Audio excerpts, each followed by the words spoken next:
Ladies and gentlemen, people of all gender expressions, thank you for checking out the North Bank Media Podcast. I'm your host, Patrick Strevens. Joining me on the show this afternoon was Mitch Edwards, and Mitch is a self-described polyamorous pansexual Norse pagan.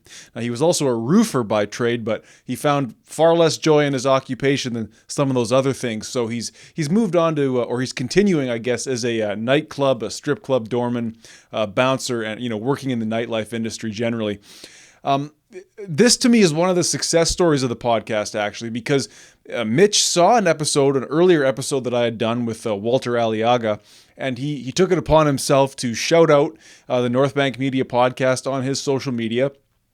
And that got back to me, and so I reached out to Mitch and I said, well, why don't you come on the show? And he was more than happy to oblige after a little bit of prodding, but to me, that's what this podcast is going to push for going into the new year. Is like, this is a podcast for the everyman. This is a podcast for the common person.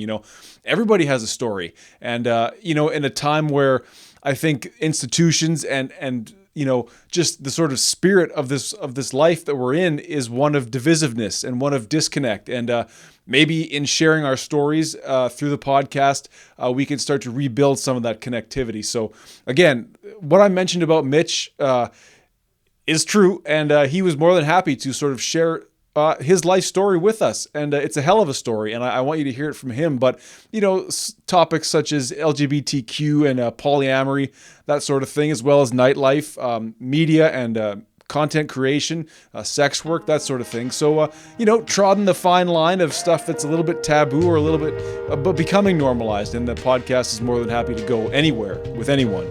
I mean that. So again, I thank you, Mitch, for making this connection and for obliging me and for giving me your time. And I hope you guys enjoy watching this as much as I enjoyed building and having this conversation and building this episode. So please enjoy it. Conversation with Mitchell Edwards. All right. Well, good luck to you, sir, because I don't know what I'm going to talk about.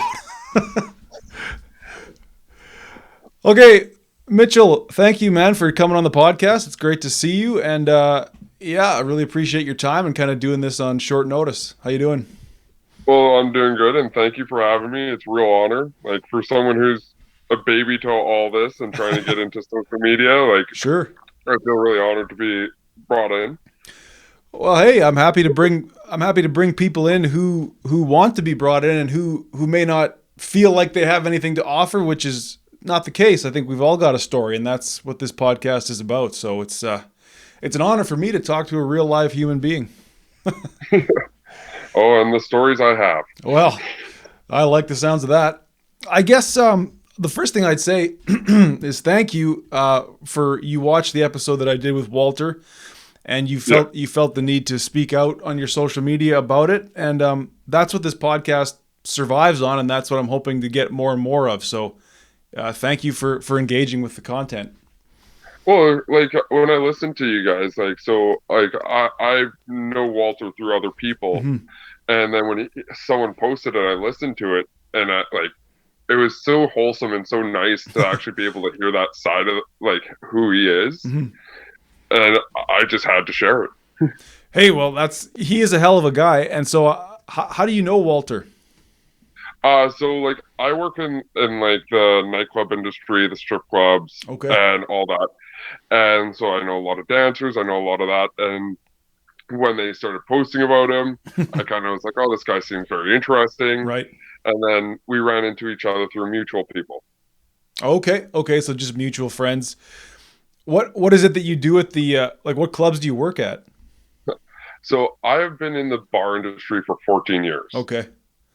I started off with nightclubs, and then I worked at St. Pete's. Oh, yeah. And then I started working other nightclubs, and then now I'm back at St. Pete's. Well, there's not that many of them in town, though. Yeah, we have Shade, Chez Pierre, and St. Pete's. Is that it? Just the three? Yeah, until Eden opens back right. up. That's the three. There used to be one called the Black Bull or something over on the West End. I never made it there. Oh, yeah. Whatever happened to the Black Bull? Anyway, I actually interviewed the guy who runs Chez Pierre, so that was... are you familiar with him at all? Do you know Jesse? No, I actually don't know him at all. Okay. So what is it? What is your line of work then? You're not a dancer, are you? Or are you? No, Okay. I tried dancing in my Oh yeah. younger days, Nice. and so I've worked security Mm, for most of my time at okay. the bar. Like I said, I worked all over Edmonton. I've Mhm. worked northern Alberta. I'm a glorified people watcher. Hey, but someone's got to watch the people, or they're gonna do things we can't tolerate, I suppose. Yeah, like I even worked security in the swinger clubs here in the city. On the West End there. Yeah. Yeah. What's that? Want to go there with me? Like, talk to me about what sort of. I mean, here's the thing, I guess, with when it comes to kinks or non-traditional forms of sexual relations, you don't know unless you're in it. I think people maybe cast that in a bad light. So, can you help me understand the swinging? What is it? What would you see Okay. there on a Yes, daily, on a nightly I basis? I know quite a bit of it. So, like swinging is just another type of ethical non-monogamy. Sure. A lot of people they like to spice up their relationships with more people Hmm. instead of some people add whips and chains. These people add another person. I see. So, so, but now, do you? I mean, it's hard to cast that all in one particular light, but is there an issue there with the relationship between the two people themselves, where they need to bring this third person in, or is it? Could that be an instance, or is it a real just sort of non-traditional look at? I've seen both sides of the coin. Hmm. I've seen some people where their relationship was falling apart, so they Right. brought in another person, and it kind of held the glue together. Mm. And then like people like myself, because like I'm polyamorous, I also consider myself a swinger. Okay. I just enjoy pleasure, and like my relationship with my nesting partner is solid, Mm. but I like to go experience life. That's a good way to put it. So, answer me this: how do I begin the discussion of swinging in my relationship? Oh, How does oh, that that's always a fun one. hypothetically? What? So what I learned from my experience is the first thing you have to do is have complete and brutal honesty and Mm. communication with your partner. And then what we did is we went to the clubs and we got to meet other swingers. Okay. And then after meeting these people, we talked about our boundaries. Hmm.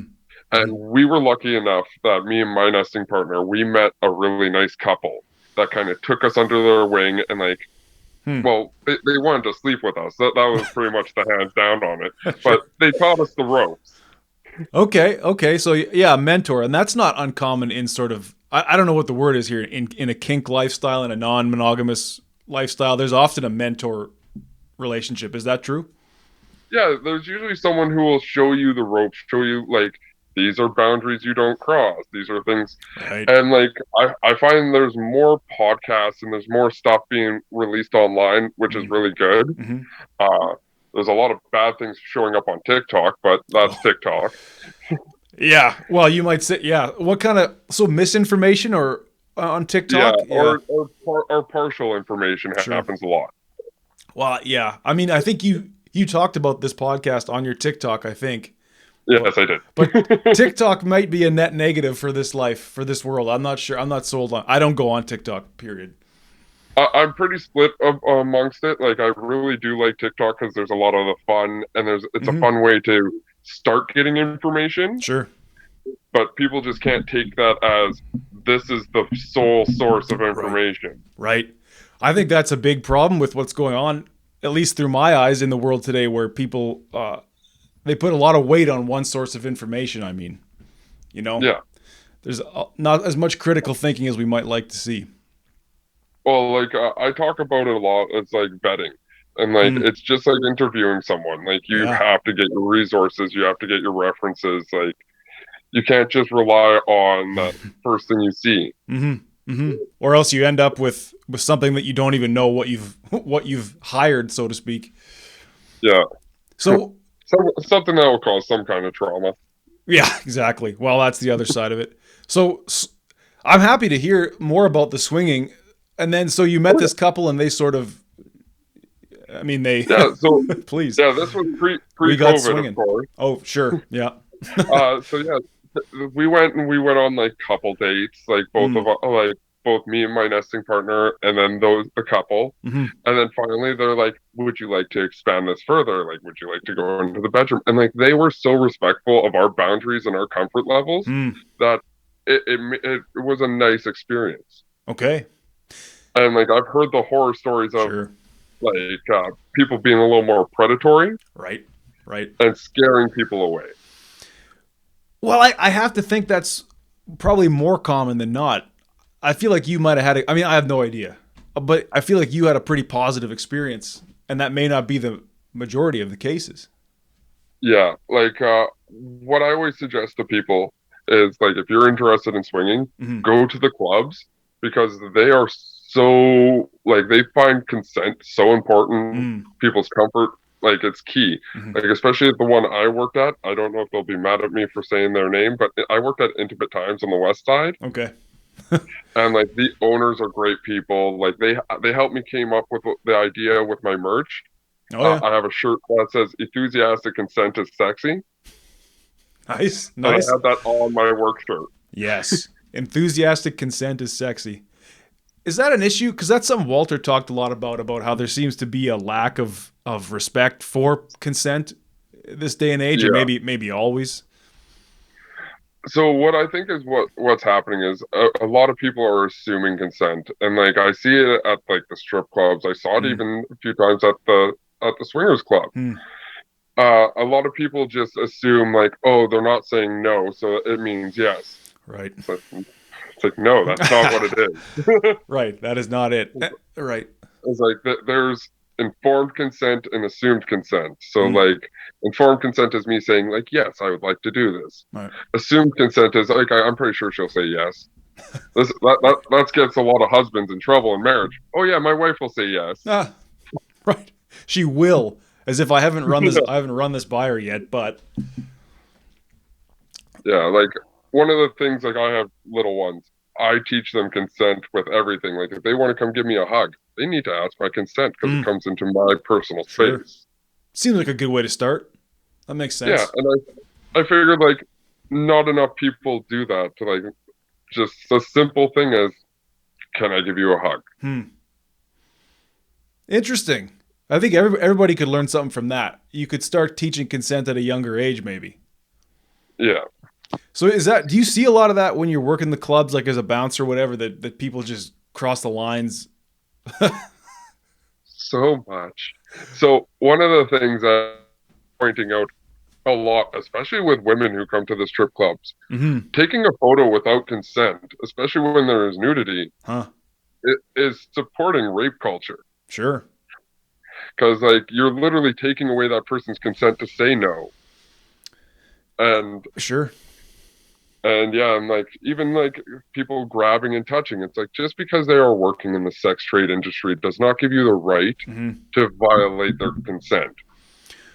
What? Right. So you're talking about women taking pictures of female strippers Yeah. as if they're And kind of they some novelty. well, they feel like they're entitled because they have the same parts. Oh, sure.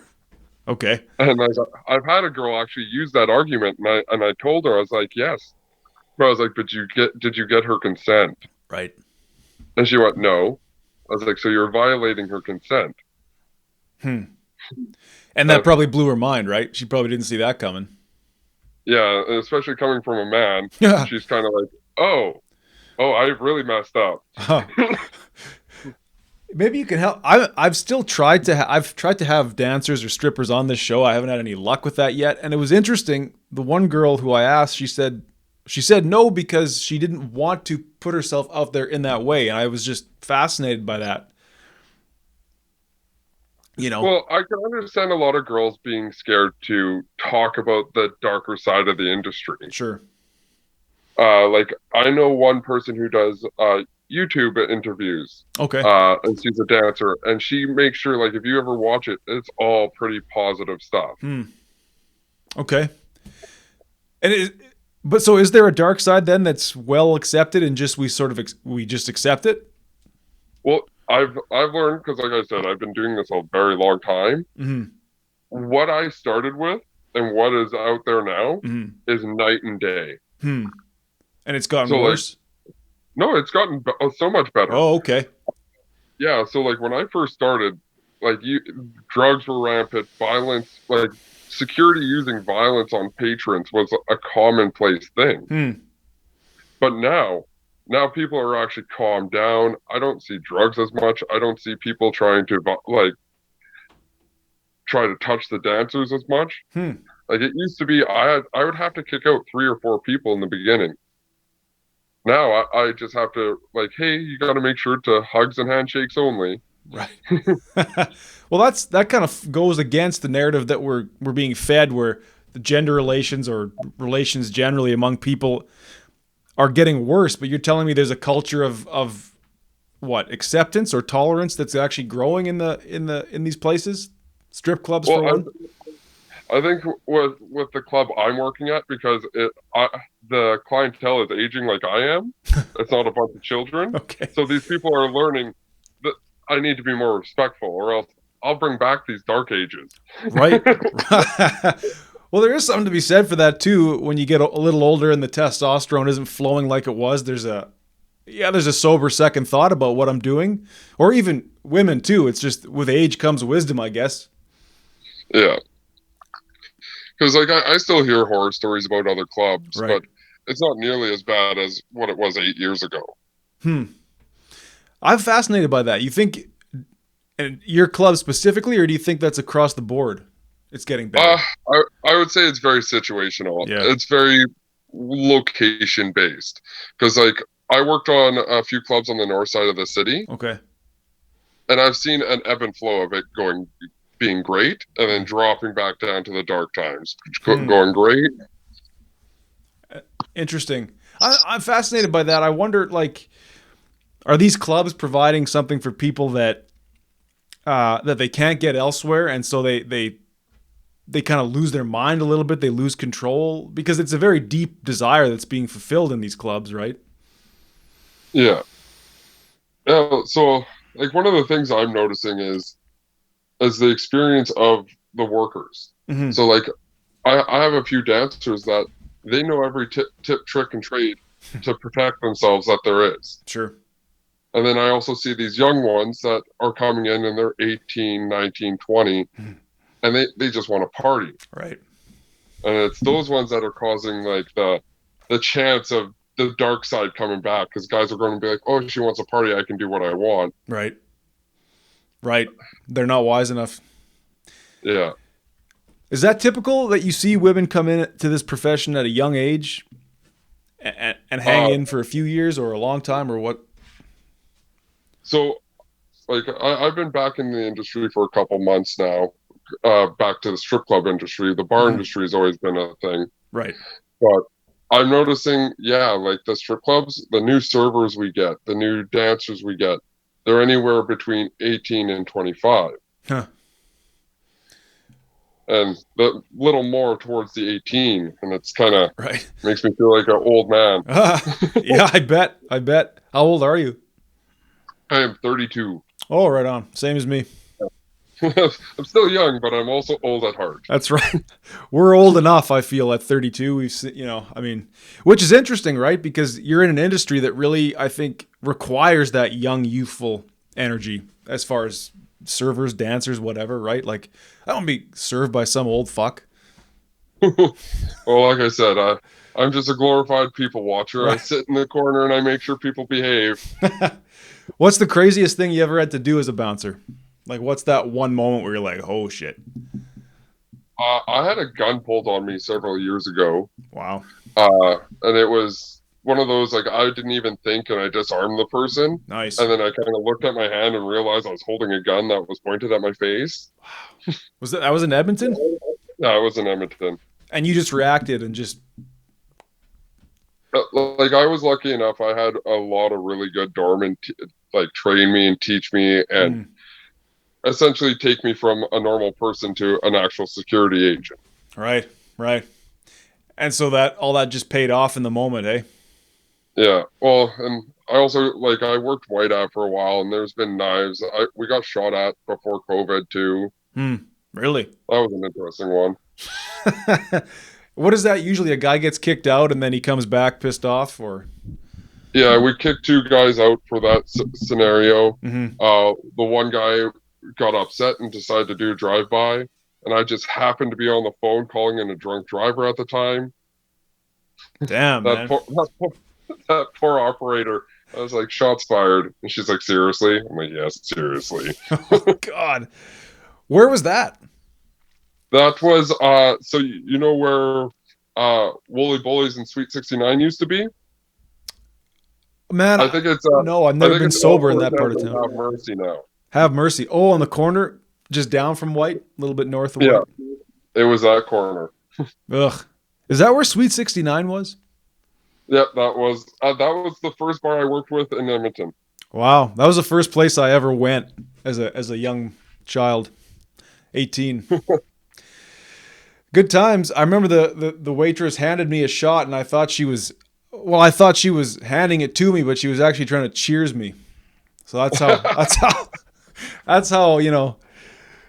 uninitiated I was. But anyway, that place doesn't exist anymore. So, No, the owner sold it, and him and I actually still talk now and oh then. yeah, is he still in Edmonton? Yeah, he's still in Edmonton. Doing something a little bit more upstanding or same? I think he's doing whatever he wants, really. Nice. That's huge. Good for him. Made his money.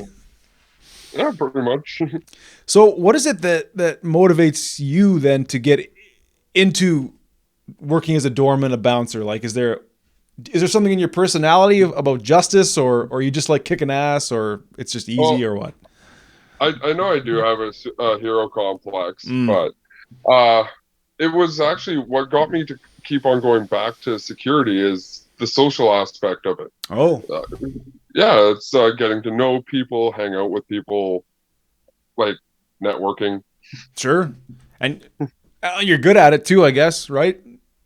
They keep having you back. I don't know. Like I said, I'm a pretty baby to all this because, like, I have a red seal in roofing actually, and Oh, I just came back to bouncing because roofing wasn't bringing me joy in life.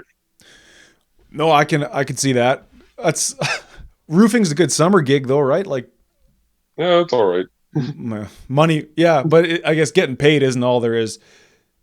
Was that you were doing just hammering shingles all day long on the roof? Oh, I did every aspect of roofing from flat to Mm. shingling. I did it all. And no joy found. No joy found. What made you think? What made you think you were going to find joy? Like if you trained in it, it must have been intriguing at some point. So the story behind that is actually a funny one. So we moved down here, me and my partner, so that we could be closer to her like our oldest son's real father.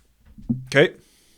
So she went to school, and I did too. I was actually going to be a teacher. Oh I wow. was going to be a science and gym teacher, and she took psychology. Mm. And then we realized that both of us couldn't work or like go to school and not work. Right. Yeah. Fair So enough. I dropped off 15 resumes. And the first one was a roofing company that contacted me, Mm. and I did that for the last 10 years. With the same company? No, I was between two companies. Okay. Well, that was very noble of you to give up on your pursuit of being a teacher so that your woman could pursue psychology. That's okay. I wasn't very good at school anyways. Well, that's interesting. And so how did it work out for your partner? Did she? She is going for her master's this year. Congratulations. That's awesome. Very cool. And you're Yeah, just I'm pretty excited for you're just kicking ass in the meantime at the door. her. Yeah. Well, like I have my hands in a few different things. Like I said, I'm a baby to all this, so like I'm trying. Mhm. I'm trying photography. I'm Yeah. trying the spicy site. I'm trying all these things. Well, I honestly, man, I think there's nothing wrong with having multiple streams of income. I mean, that's probably that's how I survive. Yeah. So, one thing that Walter talked a lot about, he by his own admission is a male feminist. Oh, Yes. Yes. Now I'm not. I have to be careful here that I'm not. You're not Walter, so I'm not going to like put things on you that aren't his or aren't yours. But do you see an issue? Take me back now. We're at the strip club or just the bar. Is there a problem fundamentally with the way men are engaging with the world? 100%. Now, is it a people? 100%. May I say, is it a people problem or is it a specifically a gender problem? It's a gendered I problem. find I find it is a people problem, but you see it generally more in men. What are we talking about here? Like, what's wrong with men these days? A lot like we were talking about, like men do not understand consent. Right. Also, there seems to be an always a pissing contest when it comes between Sure. any guy.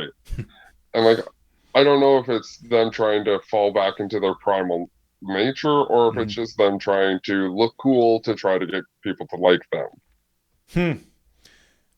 Okay. So there's ego and there's like the issue of status too, right? Where they want to be seen as someone who's something, someone Yeah, who's well, worthwhile. like you see all these guys who are wanting to be gangster, wanting to be all this, and they're trying to puff up their chest, and then they don't understand that what people out there want is simple communication and to be respected as Sure. them. Right. Simple communication. Can you Yeah. elaborate on some of this stuff? Like it's people they want to pick fights, they want to cut in line, they want to harass women. Like Oh yeah, like so the guy who's grabbing unnecessarily at a girl, like obviously you're breaching her consent in personal space.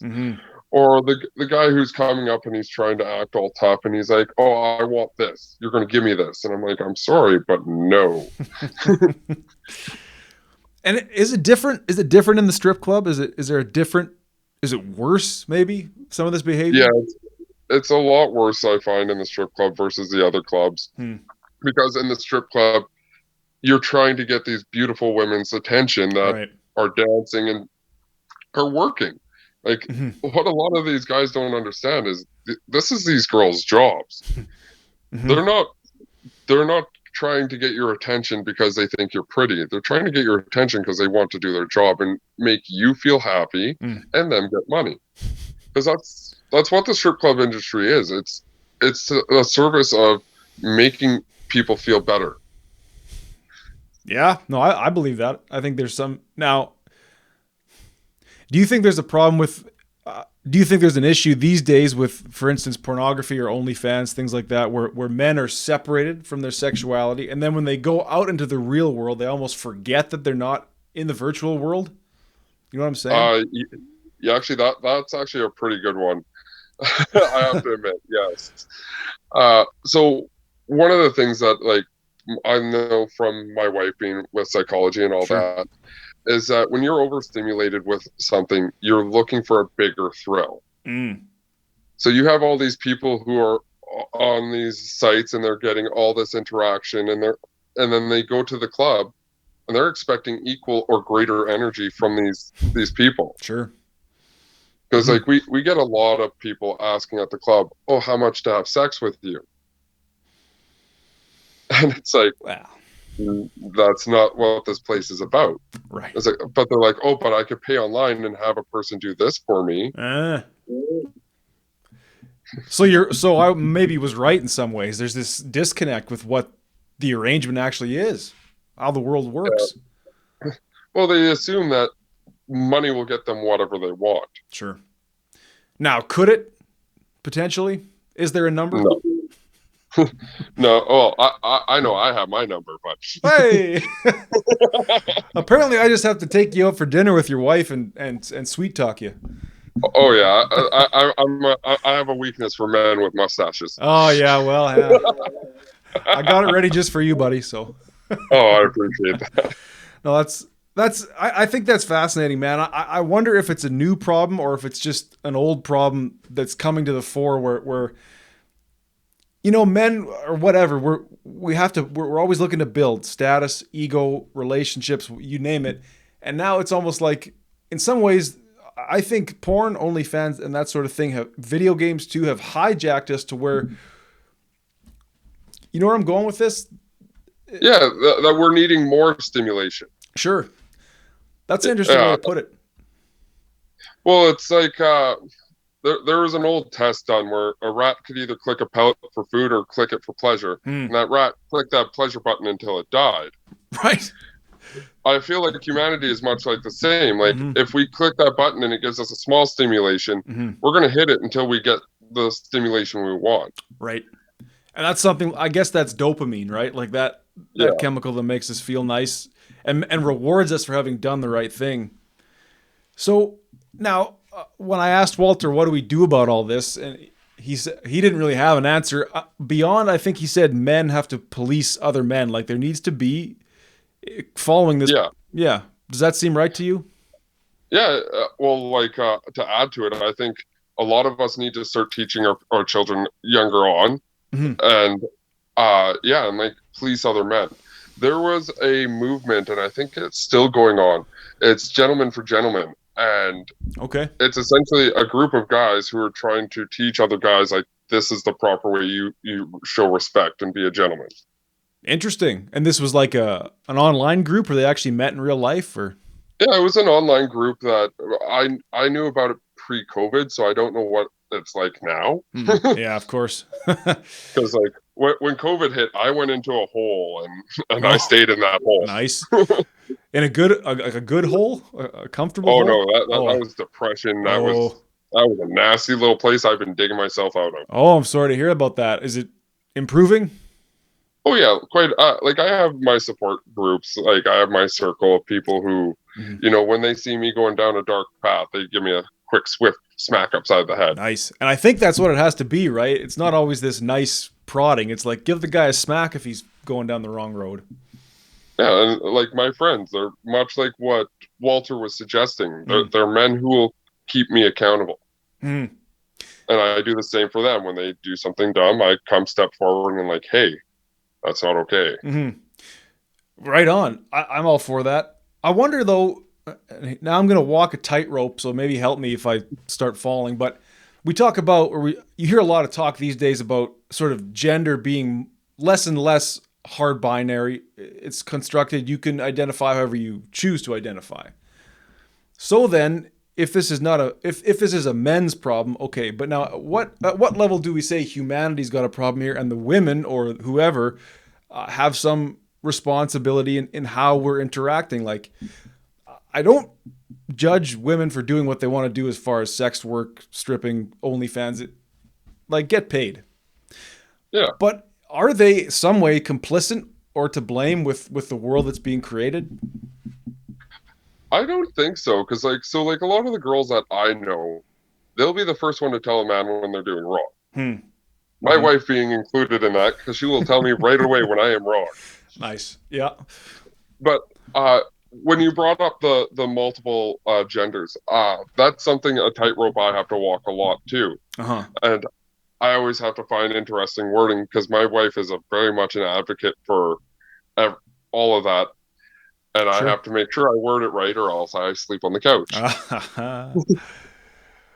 Well, okay, so go ahead with that. Like, so to elaborate, what I am learning is, because of what my views is, if someone wants to be what they feel, I'm all for that. Power to you. But I will ask what you are atomically currently. So that happens a lot, because especially like with my work, like we have two gendered bathrooms. Okay. So where is it that I'm supposed to ask someone like, are you a man or a woman, from my observation? Right. That might be the one place where it's fair to ask, right? Yeah. So now, like if I see someone coming up to the female bathroom where I'm stationed to make sure no guys go in there, I've actually asked people, I'm like, are you atomically a woman? And they look at me like, no, I'm a guy. I said, your bathroom is over there. Yeah. That's interesting stuff, man. Now, I went to a bar that just had one bathroom. Oh, that's the way it should be. That saves so much headache. Really? But couldn't there be some trouble inside that bathroom, potentially? A lot of times when they have one singular bathroom, they have an attendant inside. Oh, a bathroom security guard. Well, that person is the person who gives you your soap, gives you your towel. Love that That guy. person's job is actually to make sure everyone's safe in there, that Hmm. no one's passing out in the bathroom, no one's, Right. Bucking around. yeah. And I strongly agree with that because it makes everything a lot more equal. And that gives also the chance of other people policing other people. So if you have a person going in there being a jerk, Hmm. anyone could be like, hey, you're being a jerk. Right, right. It adds to the. But now, where does most trouble occur in the bathroom world? In the men's bathroom or the women's? Generally in the men's. Yeah, like drug Uh, use, or what are we talking about? Drug use, passing out, fights. Fights. It's always been men's. Now, I'm not giving the women's bathroom any leeway. I Uh have huh. seen some horror story grossness in the women's bathroom. Yeah. Okay. Please continue. Do you really? Anyone who gets grossed out easy, you might want to pause for Yeah. a second. Yeah. Skip ahead 15 seconds. Mitch is now going to tell us a story. So I worked in this bar up north, and it was called Rivers Nightclub. Mm-hmm. On New Year's Eve, we had that big New Year's bash, and then I was supposed to clean up New Year's Day. I went into the women's bathroom, and the entire roof was littered with stuck-on tampons. Wow. Yeah. So, Okay. so that is my horror story about women's bathrooms. Right. They're not immune. They're sick just like us men, right? Yes. At Now, least we just pee everywhere because we that's right. can't aim when we're drunk. Zero aim. Yeah, that's common. Hey, just a piss lake. What is it? So you say your wife is an advocate for gender. What would we call Equality. it? Gender equality or progressive sort of approaches to gender? Was she Yeah. was she always that way, or did she learn that going to university? Because they like to teach that sort of stuff in universities. Oh no, she's always been like that. She is. How do I put this kindly? Because I know she's going to listen to this later. Mm-hmm. She's stubborn in her Okay. views. Mm-hmm. She's very. What she believes is feels very strongly about it. Like I consider myself a feminist because she's helped me go from a redneck northern Alberta boy that Sure. was homophobic and Oh yeah. couldn't understand, basic human rights to the person I am now, Hmm. where like I view myself as a pansexual male, that I have great respect for all people. I'm a feminist. Mm-hmm. Mm-hmm. I'm a little heavy on my consent beliefs and my boundaries. Like when I ask someone's consent, it's pretty important to me to get it. Sure. To do anything, or just Yeah, specifically? anything. Yeah. Oh, like even hugs, handshakes, stuff like that. Like I will not go into someone's personal space Hmm. until they consented. That's interesting. You've become more and more open-minded, and as such, you've become more. You regard the human body and the human space as being very important, Sacred. sacred. There you Yeah. go. Yeah, that's pretty cool. I find that interesting that you say you used to be a homophobic redneck from the North Country. What? Yeah. Where did that come from? Like that's taught through Oh, family that was interactions. 100% taught. Right. Yeah. Right. My family growing up, they were rig pigs. They were rodeo. Like my family still raises rodeo stock to this day. Okay. Like we did bull riding, all that stuff. Like when I told you I had an interesting life, I've led multiple lives. Okay. It does feel like that sometimes, doesn't it? When you look back on when you were younger. So when did you? Was there a moment when it began to morph in your mind that there was more to life than what you were living? So I left home at the age of 14, Okay. and I bounced around a lot of places, and then I met my wife when I was 17. Oh wow. Yeah, we've been together a long time. Our anniversary is actually coming up this Sunday. Oh, right on. Congrats. How many years? 17, and now you're 32. So what's that? Do the I math. think 15. that's 14, 15. Yeah. You better figure it out before Sunday. Oh no, she always knows. She knows I can't. She knows I don't even know my own age half the time. Excellent. Yeah. There was a period of time where I would get so drunk on my birthday I'd forget that I had aged, and I had no idea how old I was for years. Oh yeah. I got that under control, but please, back to you. But yeah, so yeah, I met her when I was 17, and we moved down to Edmonton. And I actually strongly believe it was when I started coming to Edmonton, started working here, Right.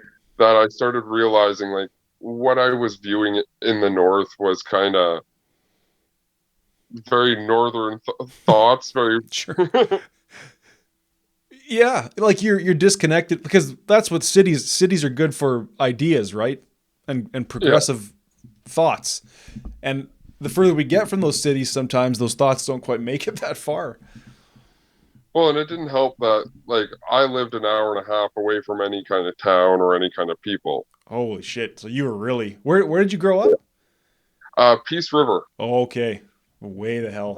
And technically, I grew up in a town called outside of a town called Deadwood. Oh.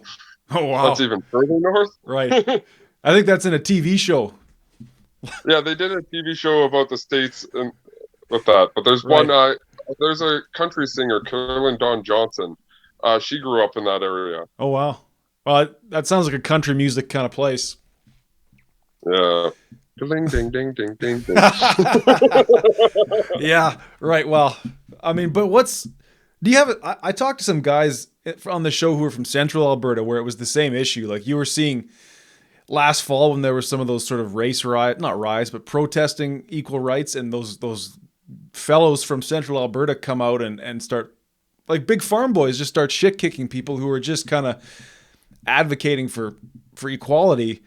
Why is that when we're away from the cities, when we're in these rural communities, that these ideas of not hatred, but well, it is hatred in some ways, or ignorance. Why does that flourish? Yeah. I think it's because you don't have a large area of people to debate and communicate with. A lot of these people outside of town, you see the same 10 people day in, day out. And if they share the same negative thoughts, you feed off of each other. It's the hunting for more stimuli. You and I talked about earlier. Sure. Like, even with it being negative, it'll keep on feeding and feeding and feeding.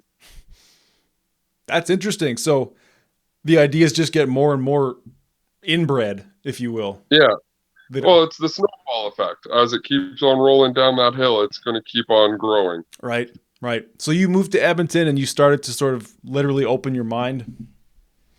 I've had a few people have to smack me around a bit, but yeah. Okay. How so? So, one of the biggest eye-opening moments I remember having was I met this one guy, and like him and I became really good friends. And then he came out as gay to me. Okay.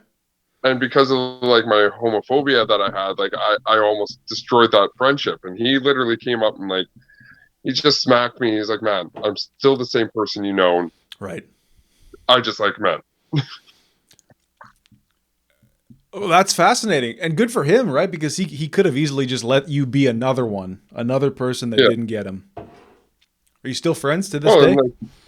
Oh yeah, we still talk to this day. Nice. Like when I came out, he cheered me on. He's like, "That's great." Like he's like, "It's finally nice to see that you're starting to be the person you want to be."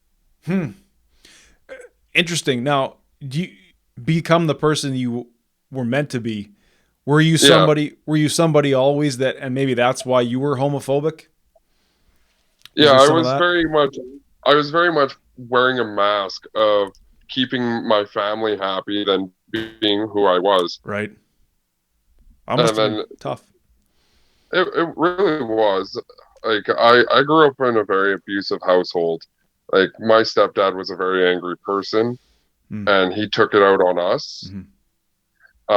He, much to my surprise, he apologized later on in life for being that strict. Wow. Which didn't have that's to. always fun. Listen, about all that stuff, was he like physically abusive or? Yeah, but he apologized later. Like, that's interesting. Yeah, it was much like, "I'm sorry for all that trauma I gave you. Sorry for all that baggage you now have to take with you for the rest of your life. Here's a handshake." Yeah. Right. Now, wow, that's crazy, because quite often people don't get that. right? From the abuser. Now, go ahead.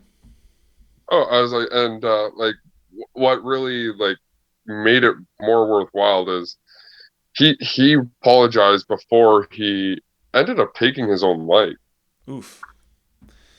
And it made me realize like he was just holding on to essentially he had his own pains. Sure. And like he was starting to realize that his pains was causing other people pains. Wow. That's crazy shit, man. But do you learn? Is there something we could learn from that? You think? I would honestly like I'm not a religious person, but the Bible does say it quite well. Treat others the way you wish to be treated. Mm-hmm. Mm-hmm. I'm very not a religious person. I feel gross just talking about it. Well, that's fair. Was that were you raised in a religious house? Oh yeah, they were Irish Catholic. Oh, okay, all right. That's this interview is over. It all makes sense now. That's where all your traumas come from. Right, but that's not uncommon, is it, to get stuck into a way of thinking that really doesn't allow for growth? Yeah. You say you're not a religious person, but would you consider yourself spiritual, or you strive towards some other kind of higher way of being? Oh, I'm Norse pagan. Oh, so you weren't kidding when you said Viking. Yes. Yeah, like I picked my handle because of my faith. Okay. I've never met a Norse pagan before, so where would you like to start on that? When did that, is that part of the sort of transformation of Mitch from coming down from the north to the city and becoming a pansexual pagan? This is a great story. So what happened, I've had a lot of near misses in my life where I should have been dead. And I've had a few things that happened in the time that I was technically dead, that really pushed me towards Norse paganry. Like it really opened me up to like the stories of the old gods, stuff like that. Sure. And as I age and as I learn more, I'm realizing like Christianity really controlled a lot of information, right, and put a lot of negative spin on what happened in history. 100%. I'm with you there. And Norse paganry, not so much. Oh, so what it is like essentially you read the like things that people have transcribed from stone tablets, stories that have been passed down through Iceland and Norway and Sweden for generations. And they're just simple tales that tell you about these gods, these patrons. Okay. Which is also so fun to talk to. I have a very close friend of mine that's a 7-day Adventist, and we talk religion. Do you get anywhere with that conversation, or? Actually, he's one of the greatest people. He actually has a solid debate with me. Nice. Instead of just an argument. Right. And that's exactly what you were talking about before, is that you have someone who looks at life completely different, but you can together come to a greater understanding by talking. Yeah. So this is interesting. So it's stories that were told orally that have been transcribed. How far back are we talking? Oh, yeah. Older than Christianity, probably. Yeah, we're talking like pre-Christianity. Right. We're talking about around the Roman times. Sure. Man, the Vikings were insane. Right? Like so funny thing. The term Viking is actually a derogatory term for Norse people. Really? Yeah, so the term Viking actually means to go out and raid and pillage. Accurate, but kind of derogatory, huh? We're more than Vikings. Yeah.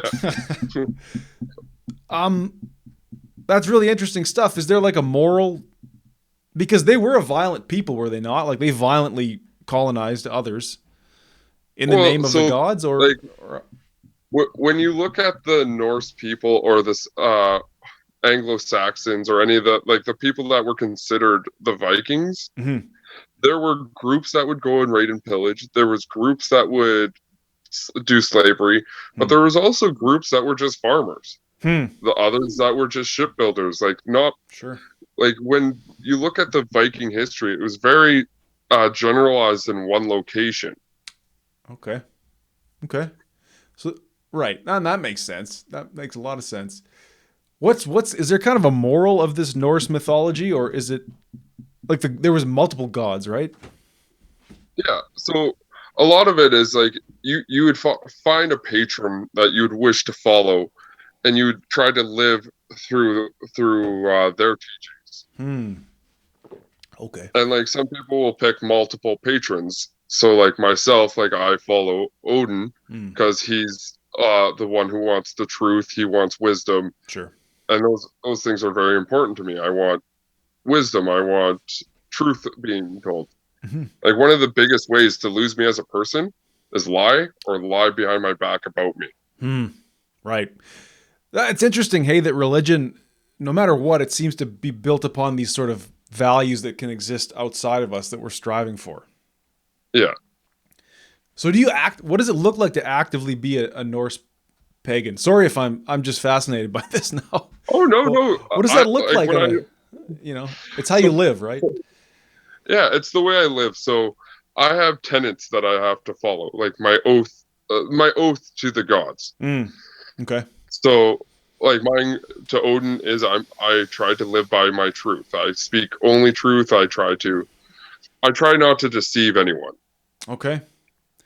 And then the god Tyr, he's a person of justice and protection. So Okay. for him, I have a pillar of my belief where I protect those who are close to me and important to me. Even if it will cause me harm, I will still protect these people. This is fascinating stuff. Now, were these values that you think maybe were instilled in you before you were able to put it into words, so to speak, before you found this system of belief? So actually, funny enough, growing up as a child, I was a pathological liar. Interesting. I felt that it was easier to lie about who I was than be who I was. Okay.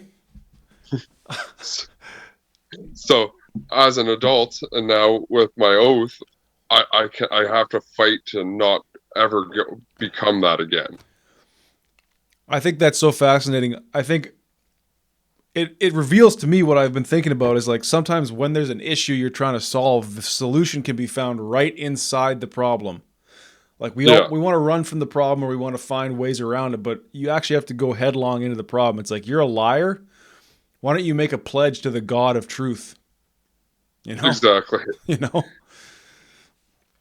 Has that been working out for you so far? You're less likely to lie, do you find? Oh yeah. And I find now, like, I have such a, like, just like with consent, I have such an importance to truth that when actually people lie to me, it actually hurts. Right at the core. Oh yeah. And I think it's because I put in so much effort myself. Sure. To see someone just blatantly do it, it's kind of like, why? Right. But you know why, because you've been there. Like, it's a weakness of character, I guess, right? Or ignorance. Yeah. Do you ever go back up north and commune with your family? Or have you... Oh, my family chased me down here. They live down here now. They live out by Pembina. Oh, right on. Still in a rural setting? Yeah. Yeah. Right. Raising what rodeos are... how does that work? Because I've shot a few rodeos, like as a videographer.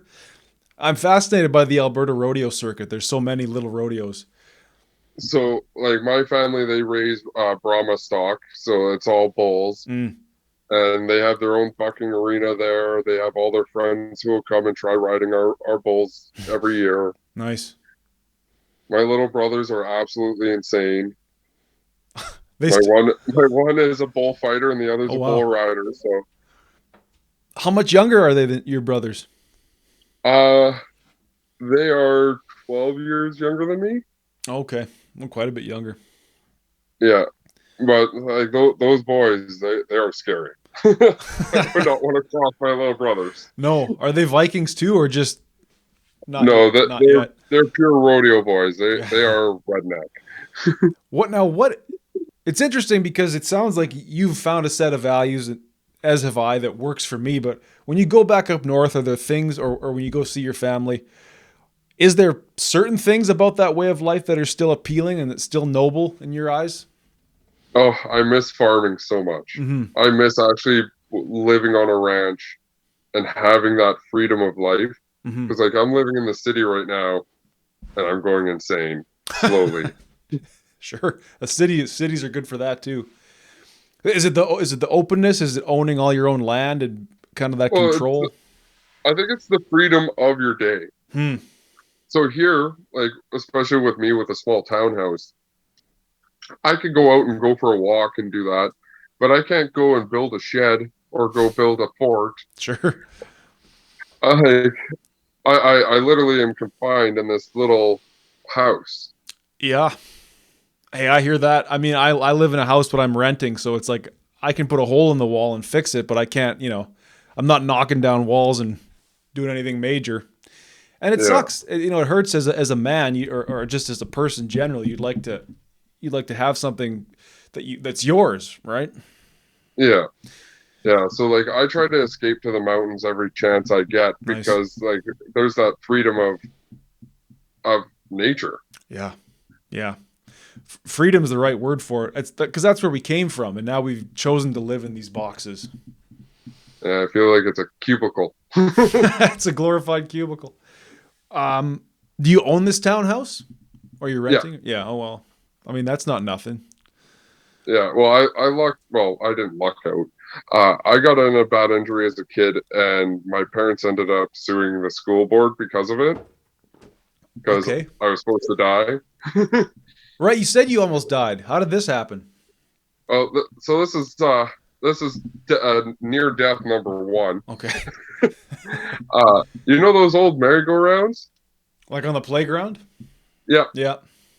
we were spinning a kid across a bunch of kids on that, Right. and one kid flew off and hit my leg and snapped my femur and popped my knee out of place. Oh. Wow. The So the force of him coming off the. yeah, Wow. That probably felt and great.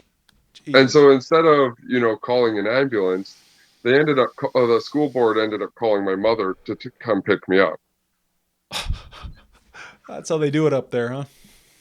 Yeah, and so they loaded me in this old what was it called?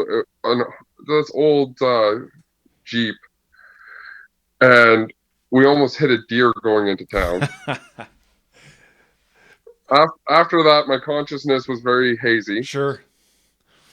and yeah, and like I said, when I was in and out of it, I kept on like having visions of something with me, Wow. and as an adult, I like to think it was a Valkyrie, but Could have been. Like an angel? uh, the Norse version of it, yeah. Mm-hmm. Sure. And then yeah, that was near death number one because when I got to the hospital, they flew me to Edmonton instantly. Because you can die from a broken femur, right? Yeah, That's fucked up. I'm glad that you didn't die. How long was that recovery like? that was 3 years. 3 years before you could walk Yeah, normally. yeah. I actually used to do ultra marathons. Oh wow. What age? What age was this leg break? This was at 14. Okay. Right. Yeah, Okay. I was a wee lad. A wee lad. Now I forget how we got here, but we were talking about what were we talking about? Near death. Right. What about before that? Do you remember before that? Like why did Uh, what's that? I don't remember. I feel like I was going somewhere with it, but I can't remember. Yeah, I feel like you were too. Now I can't remember either. And the viewers, the listeners are screaming at us. They're going ADHD, Right. ADHD. Both of you. Lay off the caffeine. Um well, anyways, you said there was multiple near death experiences in Yes, your life? so there was the leg break where I went into shock. Mm-hmm. There was the time I almost dropped a 5-ton unit, squishing me between it and a wall. Nice. Multiple, multiple times being shot at. Right. Falling off of roofs, So it's hard not to feel like there's something looking out for you then, right? Yeah. My stepfather used to always say, it isn't that the God doesn't want you, it's the devil doesn't want you, so he's going to keep you alive. Oh, thanks, Dad. Yeah. The devil doesn't want me. So, yeah, I don't know. I mean, it's a hell of a story, but to me, it sounds like one of real personal evolution. Do you ever look back at it and see where it could have gone a different way for you if had you stayed where you were? Oh yeah. It's actually something that me and my nesting partner we actually discuss. Mm-hmm. So we talk about like how it would have been if, say, I didn't leave home. Right. I'd probably still be there, or I'd be dead. Right. At the rate you were going, you go to get bucked off a bull or something. Yeah, and it's always a fun brain exercise that her and I do together because it's you can go through a million different possibilities. Mm-hmm. Mm-hmm. None of them good, or few of them good, right? Yeah, a few of them good. I feel like I've been very nicely nudged in this direction. Right. Where it's going, I would like to know because I have no clue myself. But surely you have a sense of where you'd like it to go. Well, so like we're trying to purchase a farm here pretty soon. Okay. And one of the things I want to do is I want to create a safe space for people who just want to get away. Okay. So Sure. be it like people who are poly, people who are swingers, people who just are Norse pagan, people who just want to get out of the city. They can come there and visit. Okay. Like a sanctuary or a shelter or something like that. Yeah. That's pretty noble. You know, I find it fascinating. I'm sure you're familiar with like the classical sort of narrative structure of the hero's journey, like like everything from the Odyssey to whatever movie you saw last. It's like this person goes into the underworld and does battle with evil forces and demons and all this, and they return to the community to uplift the community once they've done their sort of battle. Does that seem accurate? Because building a sanctuary sounds a lot like uplifting a community to me. Yeah, like I found once I moved to the city here, community kind of became a big thing because like back home, there, even as negative as it is, there's a community. Like everyone knows everyone. Like heck, like when I moved to the city and the doctor didn't remember my name, that actually hurt.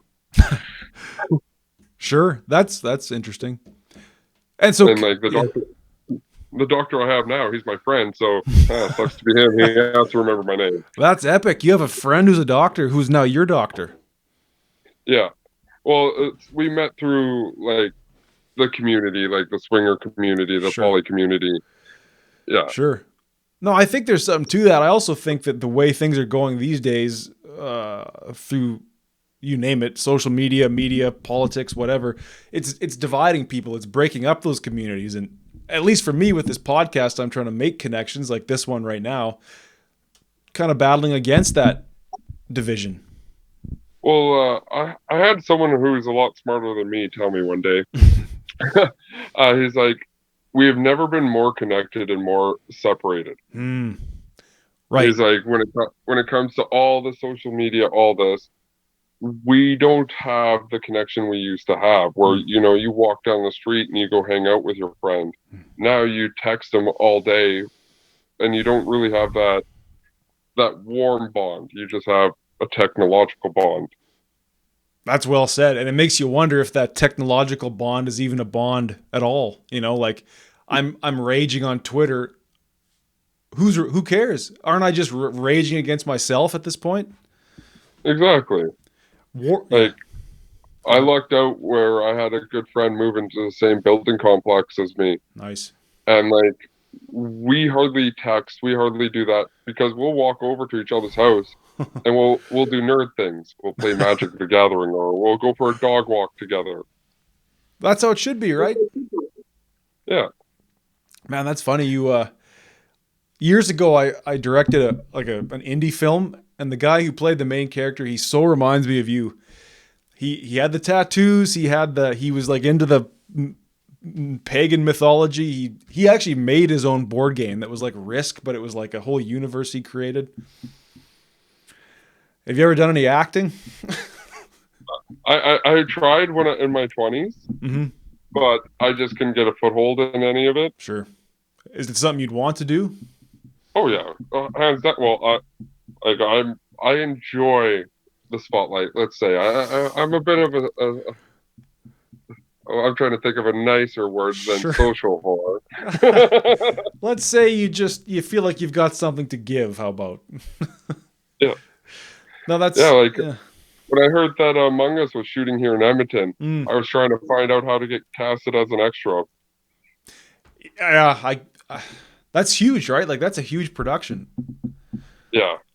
Well, they already hit 3 different cities now. I think they're in Vancouver now, aren't they? Have they moved on? Yeah, I'm sure. I mean, I found it kind of funny because they shot a bunch of stuff in Calgary and in the mountains and stuff, and then it's like, well, we need a shitty apocalyptic downtown. Edmonton it is. They didn't even have to do anything. They just walked in and shot. No, I shouldn't say that, but oh man. Well, I think maybe we could go a little bit more to where we started and where I thought we'd live. You're using the word nesting partner to describe my wife. Your wife. Please elaborate on that. Oh, don't worry, I will. Bust out that dictionary for me. So, like I said, we're polyamorous. So, polyamorous is where you have multiple connections with, like, you date multiple people for feelings, not so much just sex. Okay. So, nesting partner is a term that people use to take away the hierarchy of the marriage. Because, like, so say, like, you came in and you started dating my wife, like, you'd be the boyfriend and I'd be the husband. It would put a hierarchy of me being more important than you. Okay. So when you put nesting partner, okay, that just means that's the partner I live with, sure, that I see on a daily basis, that we have children together, shit like that. Mm-hmm. And it makes all partners equal. Interesting. And that's a good place to start, I guess, right? Yeah. And like right now, we make sure that all of our relationships are very much equal. No one's put above the other. We do equal time. Like right now, she's spending this week with her boyfriend at his place. Okay. And it's mostly because I'm working so much that we don't get to see each other. Right. So might as well. Like you can go stay at your boyfriend, so I can have this big bed to myself. Bye. I see where this is coming from. I don't mind that. You have kids together? Yes, we have 3 demon seeds, 2 of which are my bloodborn. Okay. And one that is my stepson that I've raised since he was 2, so he's my son. Gotcha. How old are they all? They just all had birthdays, and I know she's going to give me shit for this, but I think they're 7 and 9 and 17 this December. And right now, your nesting partner is either giving you shit or giving you congratulations that you got this right. Yeah, either one or the other. We'll find out when you post this on there. You'll have to let me know. I guess I asked because how do you approach that? I mean, those kids are pretty young, but there's questions got to be asked even at a young age about where mom is and stuff like that.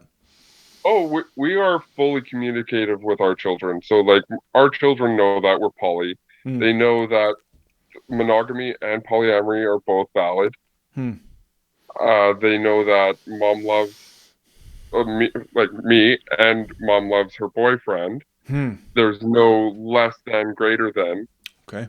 And we really use you love mommy, right? You love daddy, right? Like, you can love 2 people at once. Sure. Okay. And that now, but you have to know that's probably the first that there's probably not a lot of kids that are going to school with them, for instance, that are dealing with stuff like that, right? Actually, within the community, I've met a lot of families. Okay. Like, there's full-on polyamory households. Wow. Where there's sets of 4 or 5 or 3. Like, it's a bigger community than I anticipated, let's say. Where does this come from, this desire? Because I mean, I'm not judging it. I really don't. I never really thought about it much, but where does that come from? Where does that desire to live that way, and what does it satisfy in you? Okay, so a lot of people with polyamory, what it stems from is that you're not expecting one person to fulfill all needs. Okay. And when you kind of accept that and you allow someone else to also fill those needs, like trust me, there's still jealousy there. You have to work through that and understand where it comes from. Right. But once you get through it all and you have that complete open communication, brutal honesty, you're able to have like these little mini communities of relationships.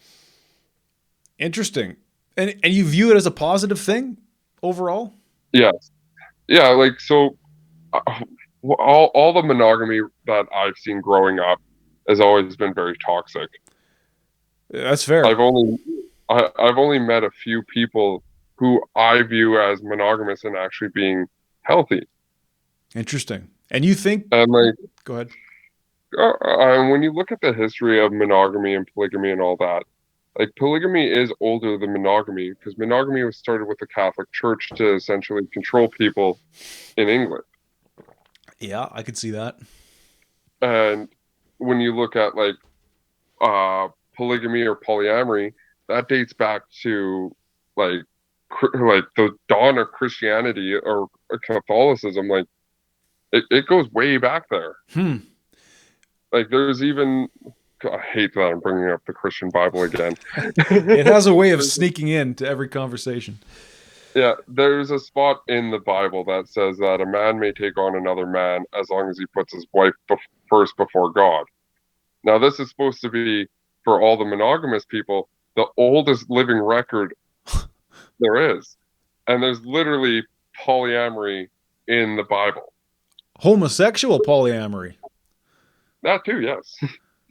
That's interesting. And you would think too, like from an evolutionary standpoint, it would be beneficial to have multiple partners if you're trying to have more offspring, right? Do you think it's a human urge to have multiple partners, like across the board or generally?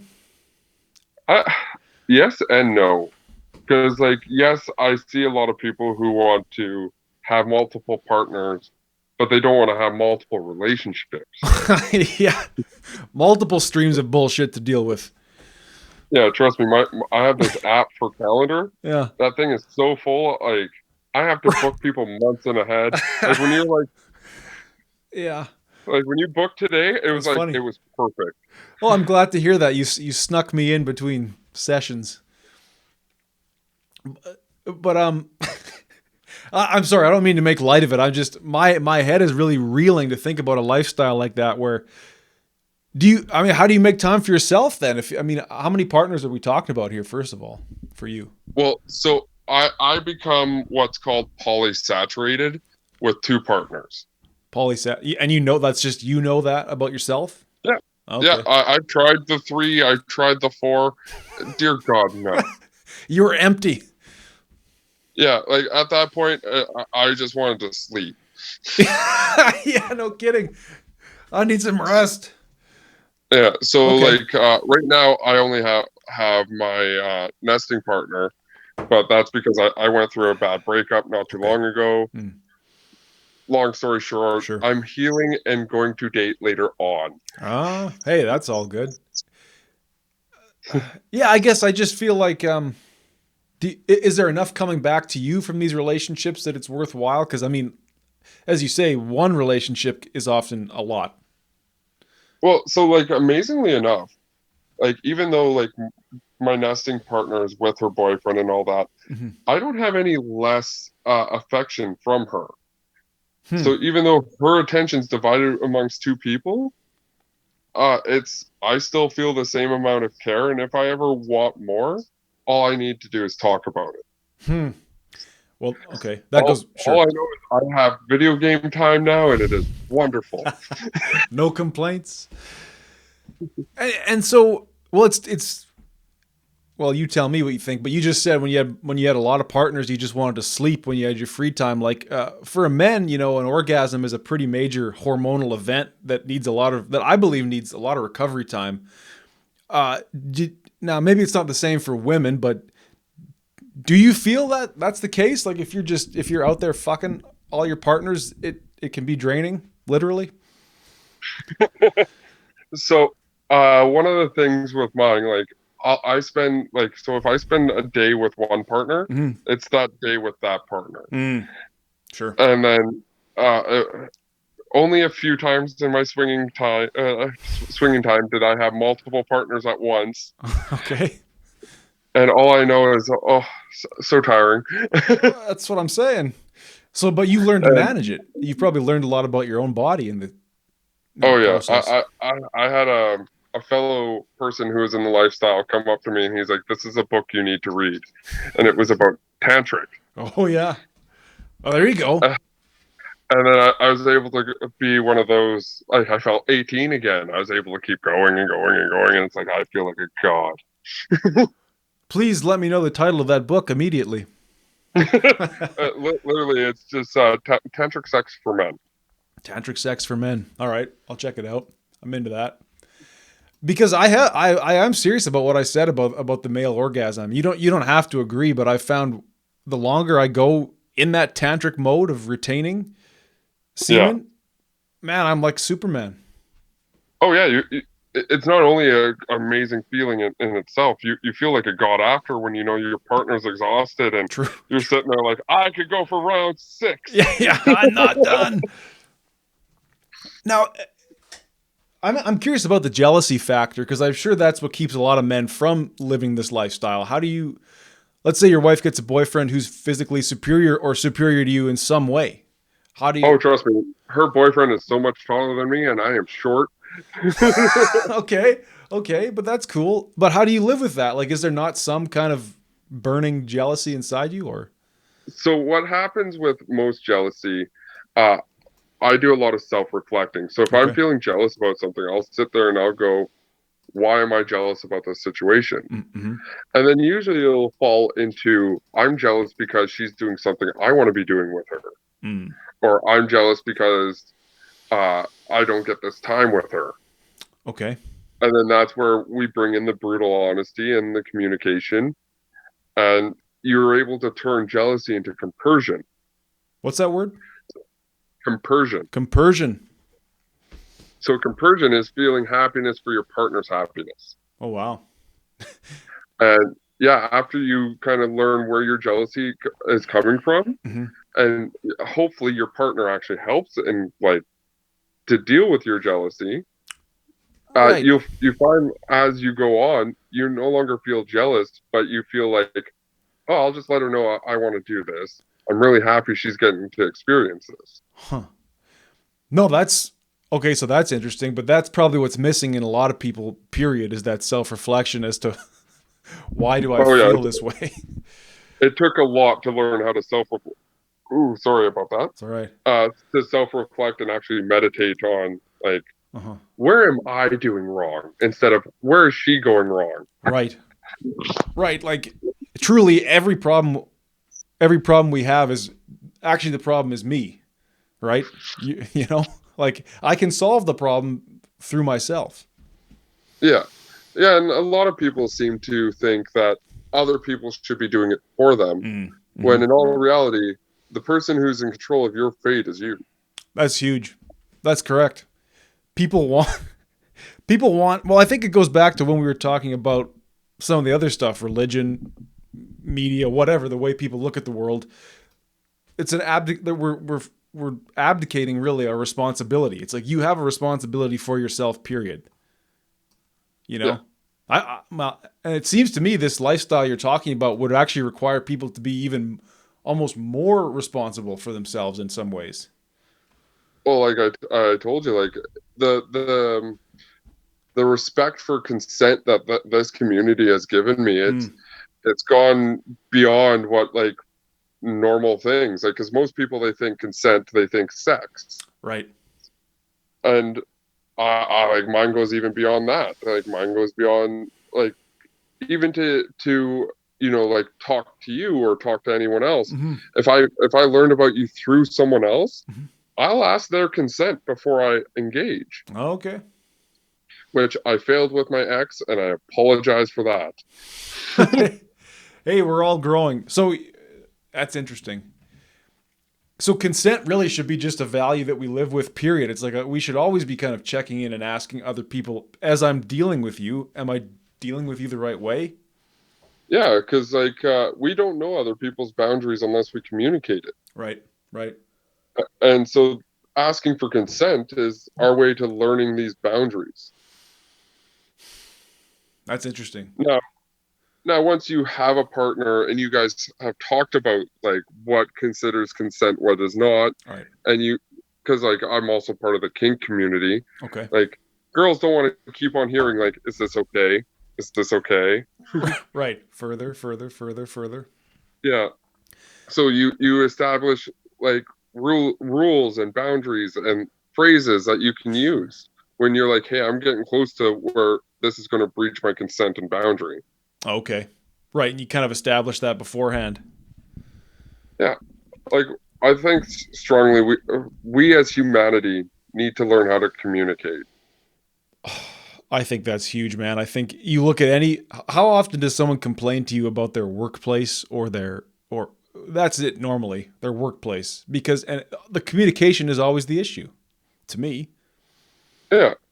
Well, I feel like a lot of the mistakes that people make in the club that I work at, if we were to communicate at the door, like, hey, if you do this, these are the consequences. These are boundaries. These are respectful rules. Mm. I feel like less people would be making these mistakes. Right, but Because, yeah, you have to ask what is it that why do we struggle with this? yeah. Because Any there's been so many times where I go up to someone and I'm like, hey, you cannot do this. And they're like, oh, I didn't know that. It's like, well, in my mind, you should. You should know this. It should be common sense. right. Sometimes I think that we give humanity way too much credit. You know? Just a little. Is that fair to say?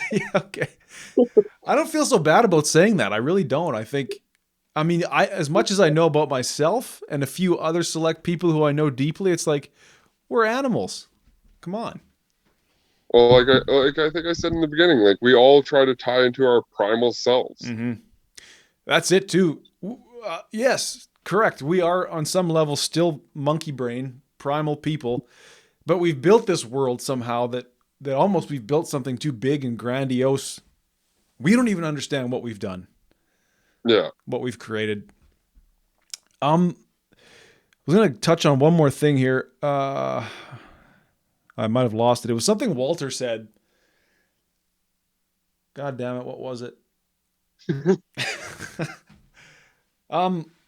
Right, it was about kink and I don't even know what that means because I'm about as white bread as it comes. But we were talking about it and people want to live how they want to live, but I said, is there a certain amount of trauma or unrealized issues that haven't been worked out that are coming out in kink in the kink community? And I know it's a broad term, but can you speak on that? So it's really funny that you brought that up because like I talk about this when I go live on TikTok quite a bit. Okay. All right. A lot of people's kinks and a lot of things that they they are they enjoy Mm-hmm. stems from a way of recovering from a trauma. Mm. So like one of the biggest ones that I make as an example is people who are into DDLG. This is the daddy and little girl. Oh, That's age regression therapy. sure. Like Huh. literally these girls who want someone to take care of them and pamper them and treat them like a little child. Mm-hmm. That's an age regression therapy. Sure. That sounds a lot. And there's a benefit to that.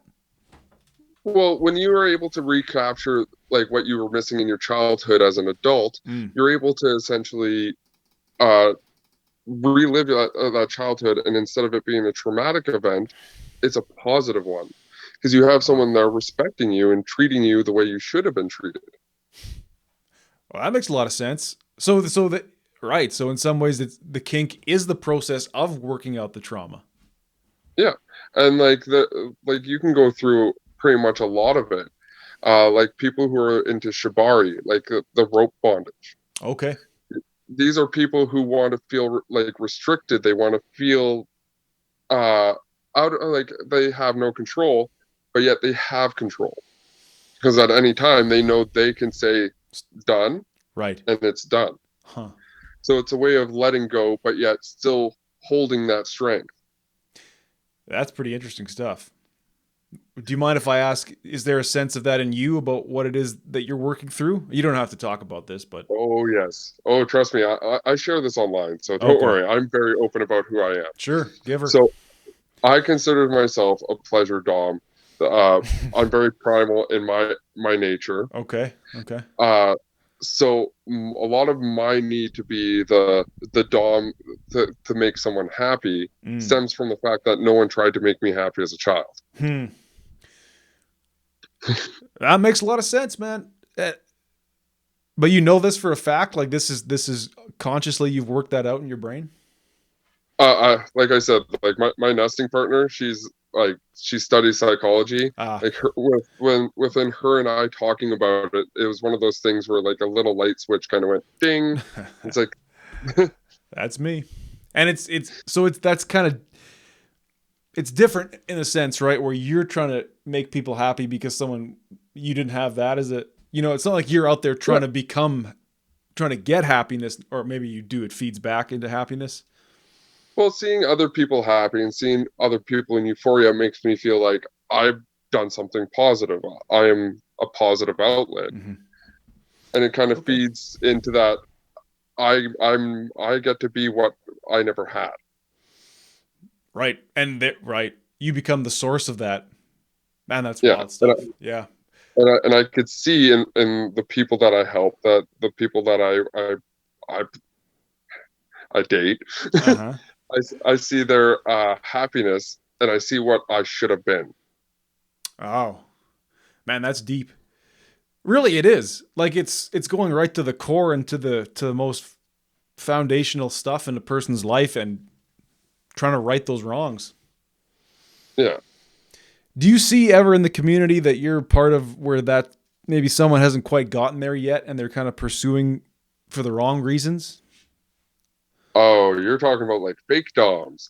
Yeah. Okay. I see a lot of those. Okay. So what you see a lot in the kink community is people who are wanting to be a certain type of person without educating themselves. And like what I keep on telling everyone, and I even say about myself, you always have to learn more. Like there are courses that you can take. There's things, and vet people.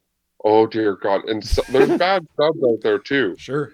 Yeah. So like if you're gonna have a kink relationship with someone, vet them. See who else they've been dating. See what they say about them. See what kind of events they go to. Right. Because Yeah. Go ahead. No, do you think all sexual relationships are kink in some way, even if it's unconscious? Oh yeah, like I feel like even the most vanilla, we only do missionary to get pregnant. Well, that's still a breeding kink. There you go. So that's wild. Yeah. So there is always that unconscious primal, almost, it is unconscious the way we express ourselves sexually in some sense, isn't it?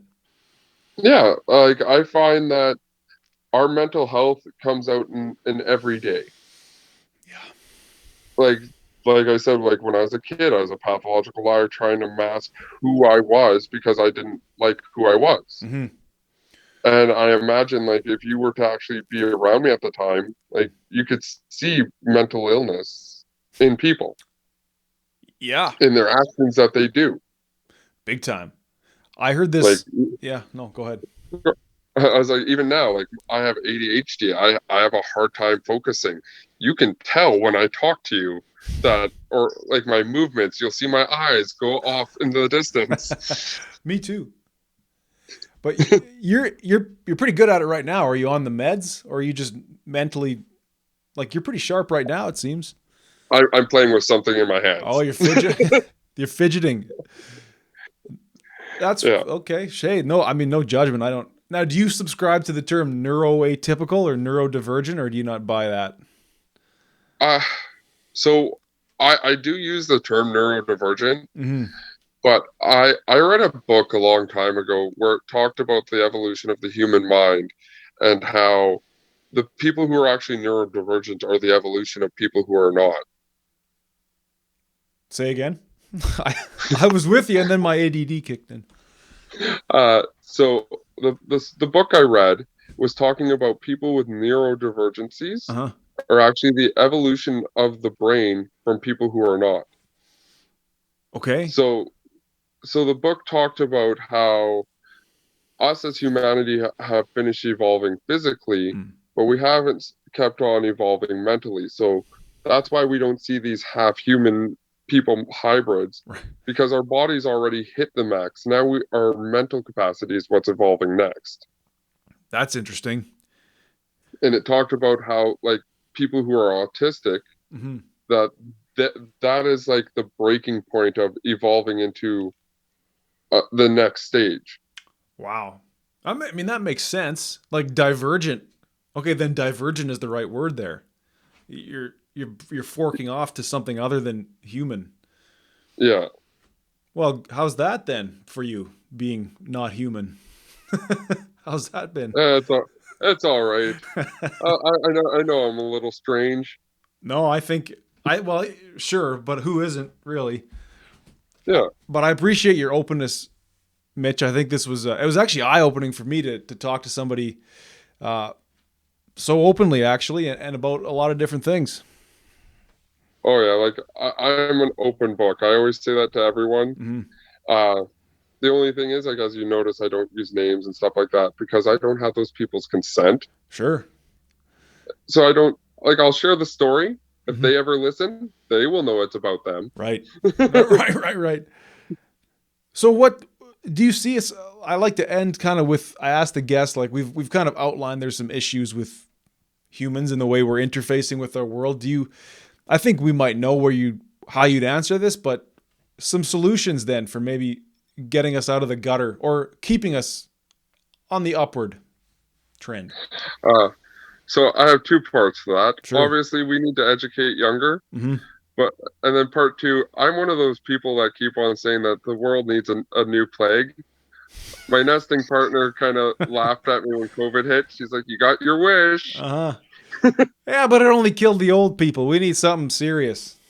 Yeah, we need something to wipe out a good 50% of the population. Just a bit of a reset, huh? Yes. Yeah. Well, I'm all for that as long as it doesn't include me.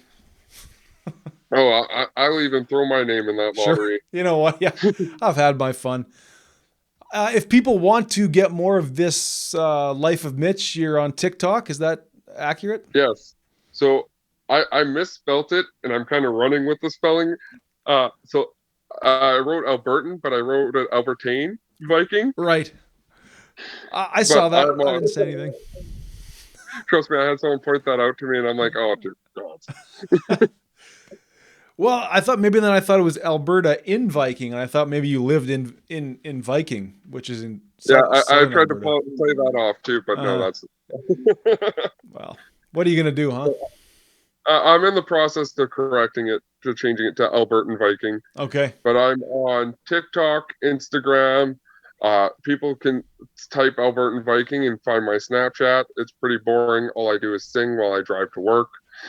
That's cool. And if I want to come down to the club where you work and have you beat me up, where you work? Do you want to say where you're working or no? Yeah, so I work at St. Pete's, but Mm-hmm. I won't beat anyone up. I'm No. too old for that. Right. Peaceful resolutions, right? Yeah, but yeah, feel free to come down. If people message me on like Instagram or on Snap, I'll usually try to get them on a guest list so they don't have to pay the cover. There you go. How about that? There's a little bonus for the listeners. Mitch, I really appreciate your time and your openness, man. This was a good one. And hey, keep on keeping on. Yeah, I appreciate you too. Thank you. Cheers. Thank you for listening to the North Bank Media Podcast. If you enjoy this conversation, please subscribe on YouTube and give us a like. If you're listening on Apple Podcasts, please subscribe as well and leave a 5-star review. Also, please feel free to share these conversations with friends, family, colleagues, coworkers on any platform.